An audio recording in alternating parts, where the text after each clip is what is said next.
In 480 BC, at a narrow mountain pass called Thermopylae, one of history's most legendary last stands began.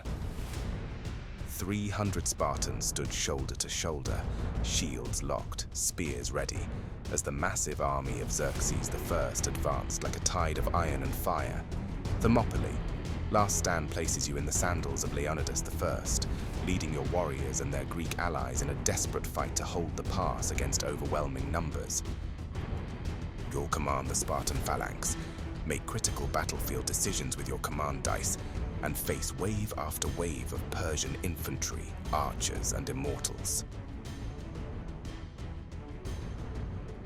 Welcome to our quick playthrough of Thermopylae, Last Stand, a tense and fast-paced solo print-and-play wargame that drops you into one of the most legendary last stands in history.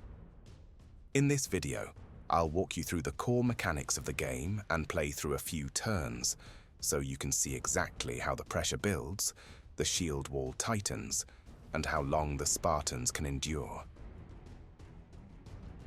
The battlefield is represented by the phalanx grid, where your Spartan hoplites, shown as red cubes, hold their ground against Persian attacks. You'll use command dice to give orders, closing ranks, forming shield walls, launching counterattacks, rallying your men, or reinforcing the line. The timeline advances the battle through up to 4 desperate days. As time passes, the Persians bring in more troops and their scouts close in on the flanking path. If your morale collapses, your army breaks. If you survive beyond day 3, you've changed history. Each turn is divided into 4 phases. The deployment phase, which only happens mornings only, the Spartan phase, the Persian phase, and finally, the end of turn phase. Let's jump right in and play through the first few turns so you can see how it flows. The game always kicks off in the morning of day 1. That's our very first turn. Since it's morning, we'll have a deployment phase and start by deploying the Persian units that are set to attack the narrow pass today. According to the timeline, that means we're placing 3 white infantry cubes, 1 black immortal cube, and 2 green archer cubes. I'll go ahead and set them up in the frontal deployment zone, right up here at the top of the game sheet. Make sure each Persian cube is placed in its matching color zone, white with white, green with green, and so on. Next up is the Spartan phase, our turn to act. We'll start by rolling our 4 command dice, but before we do that, we need to check our morale, since low morale can downgrade some of our dice to red. Right now, our morale is steady, and there's a red die icon next to it. That means one of our dice becomes red, so this turn we'll be rolling 3 white dice and 1 red die. I rolled a red 1 and 3 white 5s. It's a great opening roll. Normally red dice results are halved, rounding up, but because I rolled a 1, the result isn't changed. Now, I need to assign these dice to my orders. Each order represents a tactical decision. Do I close ranks, form a shield wall, counterattack, or reinforce the line? Let's start with one of my 5s. I'll assign that to the shield wall order to give my front line some much-needed protection. Most orders have 2 actions, a regular action and a boosted action, each with their own requirements. Since we rolled a 5, that's enough to trigger the boosted action for the shield wall, which lets me shield up to 4 red cubes. Next, I'll use another 5 for the counterattack order. That's just enough for the regular action. Finally, I'll assign our last die, another 5, to the reinforce order. This one only has a single action. When we use it, the die's value is halved, and we spend what's left to add red cubes to guard the flanks, or to plug gaps in the phalanx. So our 5 becomes a 3, and we'll use that to add 2 red cubes from our reserves. We reduce the reserve by 2, and place the cubes into empty flank guard slots.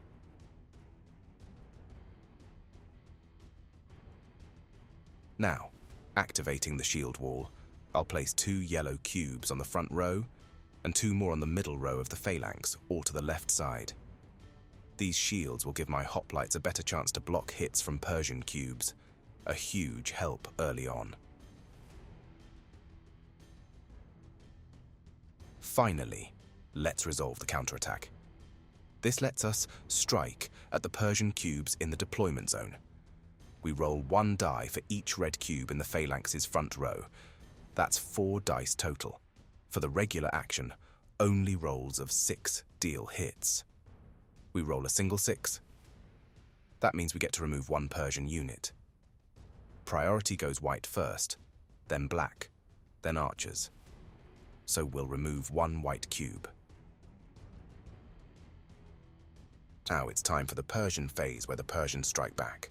There's 2 white infantry cubes, 1 black immortal cube and 2 green archer cubes left. And so we roll 2 white, 1 black, and 2 green attack dice. Rolling all the dice together, we get a white 6 and a white 3, a black 3, and green dice showing 1 and 4. Now, here's how the attacks work. Infantry and immortals always target columns. If the front row of that column is empty, their attack continues down to the 2nd or even 3rd row until the whole column is cleared. But remember, rolls of 5 or 6 are misses. Archers behave differently. They target the rows behind the front line, but if the space they aim for is empty, that shot is considered a miss. Each attack die is then matched to a die icon of the same color on the phalanx grid to determine exactly where the hit lands. With that in mind, the white 6 is an automatic miss, so we can discard that die. Next, the green 1 targets the first column, 2nd row, since it matches the die icon in that spot. But we've got a yellow shield cube there, and that lets us block 1 hit from either a white infantry or green archer attack. So we'll discard both the yellow cube and the green 1 die. Moving on, the black 3 die targets the front row of the 3rd column. Immortals are especially dangerous because they ignore shield cubes, if we had any there. Then the green 4 die lands on the 2nd column, last row of the grid. And finally, the white 3 die targets the same column as the black immortal die. After assigning all the hits to the phalanx grid, the next step is to roll for armor saves. This determines whether those attacks actually cause casualties. A basic armor save succeeds on a roll of 4 or higher for each hit. If the roll fails, you remove that red cube and place it into an empty slot on the casualties tracker. Once all 3 slots on the tracker are filled, you lose 1 morale, moving the morale marker 1 space to the left. And remember, if your morale ever reaches the Greek defense collapses slot, the game's over, you lose. In addition, there's another way to lose morale by losing ranks. If an entire column or row in your phalanx grid ever becomes empty of red cubes, you immediately lose 1 morale and adjust the morale tracker accordingly. Now let's get back to rolling our armor saves. We'll start with the infantry and immortal attacks on column 3. Since there are 2 hits, we'll roll 2 dice. We roll a 3 and a 2. Not good. That means we fail both saves. In this situation, there is a rule called Divine Favor, where we could spend 1 reserve point per reroll, but that would cost us reducing the dice in the reserves by 2 to reroll both dice. And that's a bit too expensive this early in the game, so we'll take the losses. We fail both armor saves, remove the red cube from that grid, and place it in an empty slot on the casualties tracker.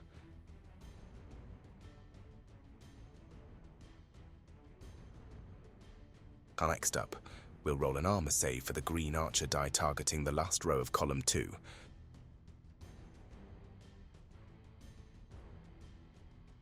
We roll a 5, that's a successful armor save. The red cube holds its ground and fights another day. Alright, to wrap up the Persian phase, we need to roll for Persian flanking. Checking the chart for day 1, it says we roll 2 dice, and we need 2s or higher to stop the Persian scouts from finding that hidden path.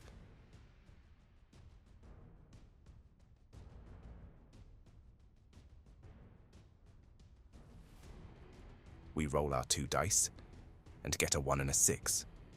The 1 fails. So the Persians advance 1 space down the hidden path. Now, we could use one of our flank guard cubes. We've got 2 there. To add, +1 to all flanking rolls, which would bump that one up to a 2 and stop them. But we'll hold off for now and let the scouts move up this turn. Move the black cube one step down the road. Later in the game, if those scouts reach the end of the hidden path, they'll deploy Persian units into the flank deployment zone. That's just below the phalanx grid, letting them attack from the sides in addition to the front line at the top of the game sheet. With the Persian attack and flanking all wrapped up, it's time for the end of turn phase. We move the timeline cube to the right, from morning to midday of day 1. The good news? Persian reinforcements only arrive during the morning, so we won't be seeing any new units this time. And for now, we're still a safe distance from being outflanked. Next, remove all yellow shields from the phalanx. They only last 1 round. So, after 1 full turn, we've lost a single unit. Morale is steady, and we've already cut down a Persian infantry. But the scouts are moving closer, and as the days move on, the Persian army will only grow stronger. More infantry, more archers, and more immortals. From here on, every roll of the dice matters. That's how a single turn of Thermopylae Last Stand plays out. Fast, tense, and full of tough choices. Each time you play, the story unfolds differently. Sometimes your line collapses early. Other times you hold out through day 3 and rewrite history. But every stand feels earned. If you made it this far, you've already fought like a Spartan.